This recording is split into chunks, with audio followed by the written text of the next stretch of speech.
తండ్రి: ఎందుకురా ఫెయిల్ అయ్యావు? బాగా చదువుకోవచ్చు కదా! కొడుకు: చదువుకోడానికి టైం ఎక్కడ ఉంది నాన్నా? తండ్రి: టైం లేదా? ఏంట్రా నువ్వనేది? కొడుకు: సంవత్సరానికి 365 రోజులు. ఆదివారం 52 రోజులు. మిగిలినవి 313 రోజులు. వేసవి సెలవులు 50 రోజులు. ఇంక మిగిలినవి 263 రోజులు. 8 గంటలు నిద్రపోతుంటే 120 రోజులు. మిగిలింది 141 రోజులు. గంట పడుకుంటాం కాబట్టి 15 గంటలు. మిగిలినవి 126 రోజులు. 2 గంటలు అన్నం తింటాం కాబట్టి 30 రోజులు. ఇంక మిగిలినవి 96 రోజులు. గంట సేపు కుటుంబంతో మాట్లాడతాం కాబట్టి 15 రోజులు. మిగిలినవి 81 రోజులు. 35 రోజులు ఎగ్జామ్సు. మిగిలినవి 46 రోజులు. కాబట్టి మిగిలిన 6 రోజులు ఆరోగ్యం బాగోకపోతే 3 రోజులు. సినిమాలకు, షికారుకి 2 రోజులు. ఇంక ఒక్క రోజు మిగులుతుంది. అది నా పుట్టినరోజు. ఇంక టైం ఎక్కడ ఉంది చదవడానికి? To address the ISRO director.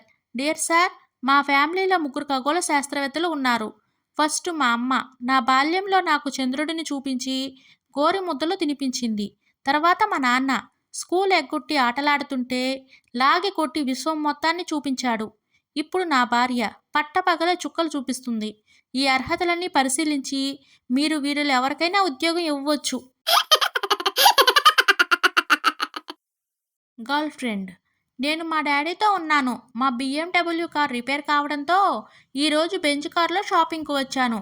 ఇక్కడ బంగారం డ్రెస్సులు కొంటున్నాము. తర్వాత 5 స్టార్ హోటల్కి వెళ్ళి భోజనం చేస్తాము. మా డాడీ ఇంటి దగ్గర దిగబెట్టిన తర్వాత నీకు కాల్ చేస్తాను. ఇంతకీ నువ్వు ఎక్కడ ఉన్నావు డార్లింగ్? బాయ్ ఫ్రెండ్: నేను సిటీ బస్సులో నీ వెనక సీట్లో కూర్చుని ఉన్నాను. నీకు టికెట్ తీసుకున్నాను, మళ్ళీ టికెట్ తీసుకోకు.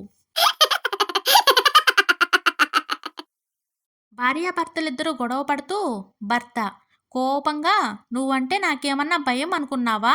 భార్య: అబద్ధాలు చెప్పకండి. మీరు నన్ను చూడడానికి 5గురితో వచ్చారు. తర్వాత తాంబూలానికి 50 మందితో వచ్చారు. పెళ్ళికి 200 మందితో వచ్చారు.